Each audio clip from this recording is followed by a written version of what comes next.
Hello friends, नमस्कार दोस्तों। सबसे पहले तो मैं आपको थैंक यू कहना चाहता हूँ जिन लोगों ने मेरे चैनल के साथ ज्वाइन बटन क्लिक करके मेंबरशिप ली है, उनको एक थैंक यू।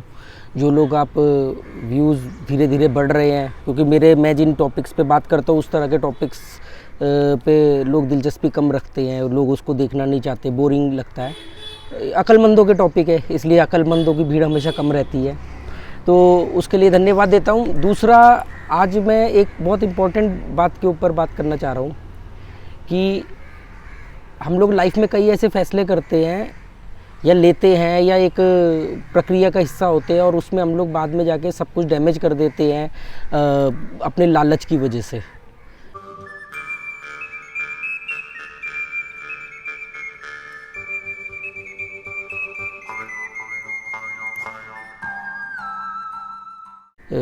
चाहे वो रियल लाइफ में कोई भी चीज़ हो, या वो कोई आपका, चाहे वो कसिनो का पार्ट हो, कोई बिज़नेस हो, कोई शेयर मार्केट हो, कोई सट्टा हो, हम लोग उसमें लालच की वजह से बहुत बड़ा नुकसान उठाते हैं।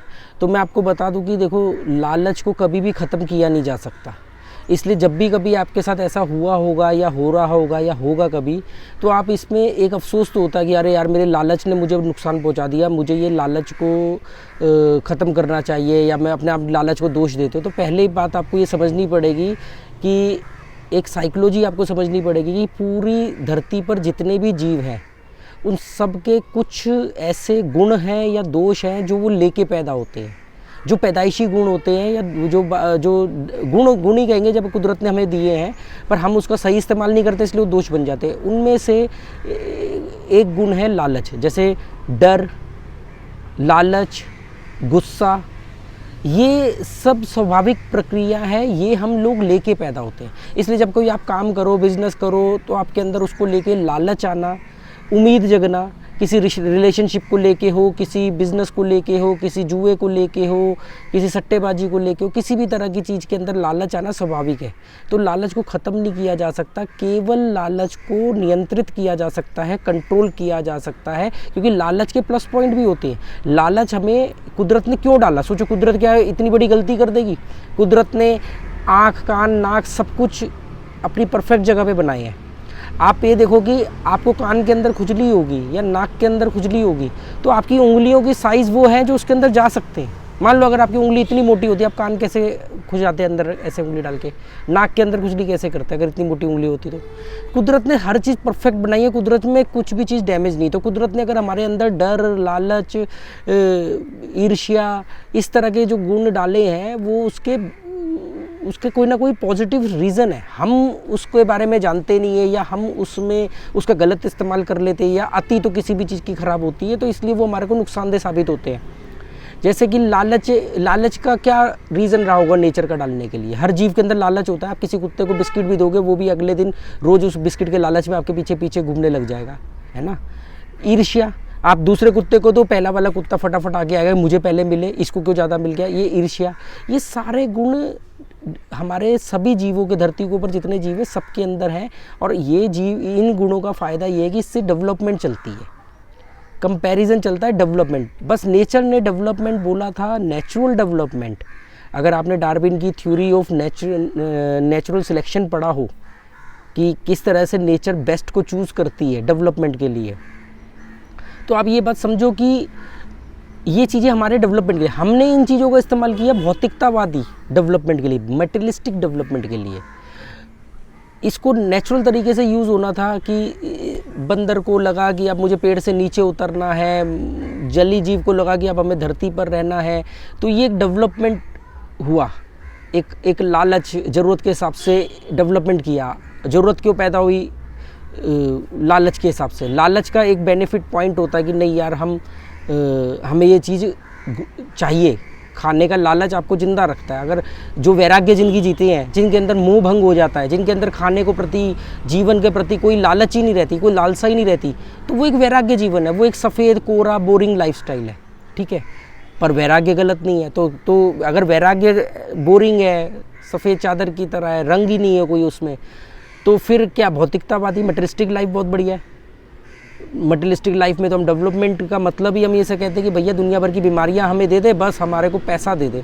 जैसे मेरे एक क्लासमेट है, वो कभी कभी मुझे कई सालों में मेरा उससे मिलना होता है, जब मैं उससे इस तरह की बात करता हूँ तो वो 5-10 मिनट तक मुझे झेलता है। उसके बाद में बोलता है, ओ यार सारी बात छोड़ यार, ये बता पैसा कैसे आएगा। मैं उससे पूछता हूँ क्या करेगा तू पैसा, चल आ भी गया, आ गया तेरे पास पैसा, क्या कर लेगा तू। तो वो मटेरियलिस्टिक सोच है। तो क्या अब मैं वैराग्य को भी गलत बता रहा हूँ मटेरियलिस्टिक? इसका एक ही चीज़ है, मध्यम जीवन शैली, बैलेंस लाइफस्टाइल, बैलेंस, मध्य का रास्ता, मध्य मार्ग जीवन शैली। बैलेंस करना पड़ेगा कि कितना आपको मटेरियलिस्टिक चाहिए, कितना आपको वैराग्य चाहिए, कहाँ आपको वैराग्य की ज़रूरत है, कहाँ आपको मटेरियलिस्टिक की ज़रूरत है। अब यही चीज़ कसिनो के अंदर मैंने देखा है कि जितने भी गैम्बलर हैं जो बर्बाद हो चुके हैं, जो अपने बहुत सारे पैसे हार चुके हैं और बहुत सारे पैसे हार रहे लगातार, क्योंकि उनको बैलेंस नहीं मालूम ना, उनको पता ही नहीं उनको कितना पैसा चाहिए।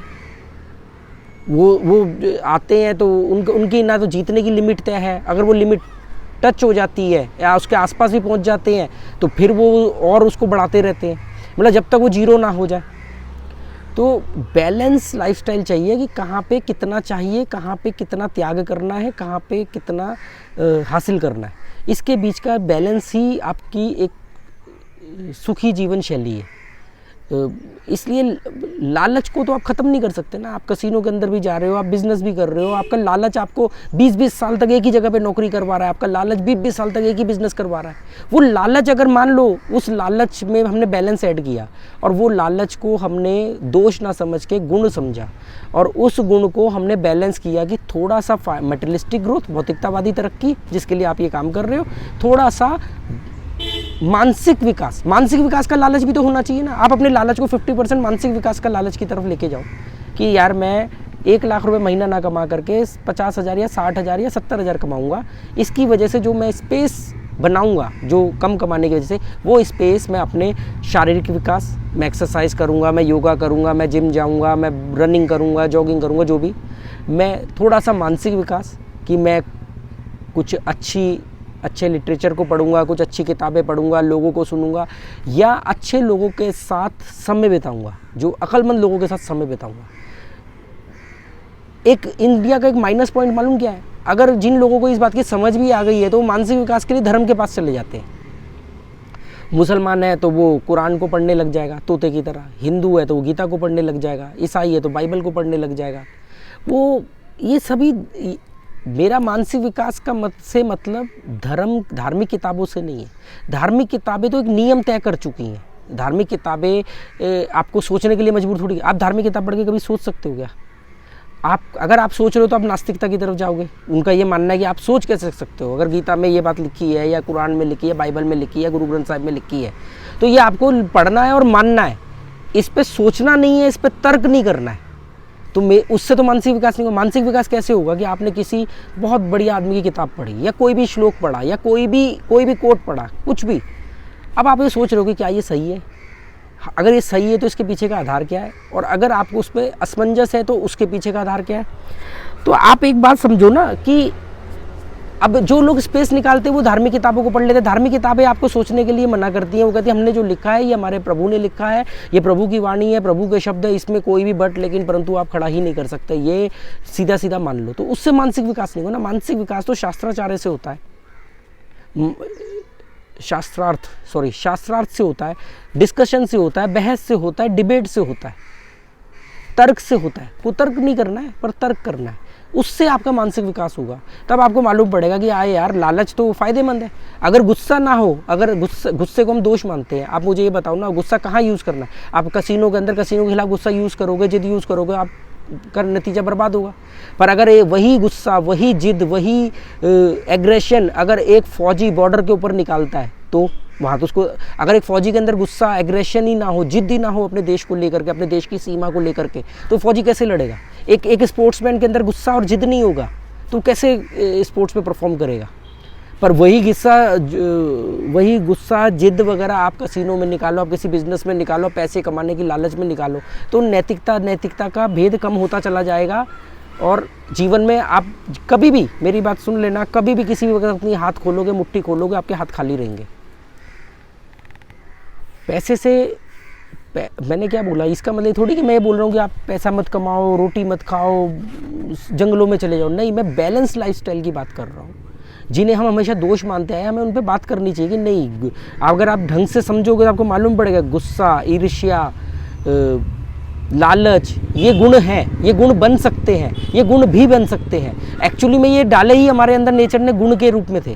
हम इसमें भौतिकतावादी हो गए ना, तो पकड़ो उन लोगों का गिरेबान जिन्होंने आपको ऐसा बनाया, पकड़ो वो स्कूल सिस्टम को, एजुकेशन सिस्टम को, पकड़ो उन माँ बाप को, पकड़ो उन सोसाइटी को जिन्होंने ज़िंदगी भर आपको पैसे के इर्द गिर्द घुमाया, ज़िंदगी भर आपकी ग्रोथ को हमेशा मेटेरियलिस्टिक तरीके से देखा, ज़िंदगी भर आपकी तुलना भौतिकतावादी तरक्की वाले लोगों से करी, जिसकी वजह से आपके अंदर भी भौतिकतावादी तरक्की ने जन्म लिया।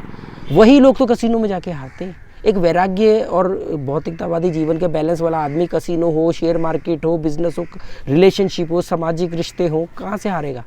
एक्सपेक्टेशन नहीं होगी उसके अंदर। तो उम्मीद करता हूँ ये बात आपके शायद काम आएगी। मोटी बात है कि लालच को ख़त्म नहीं किया जा सकता।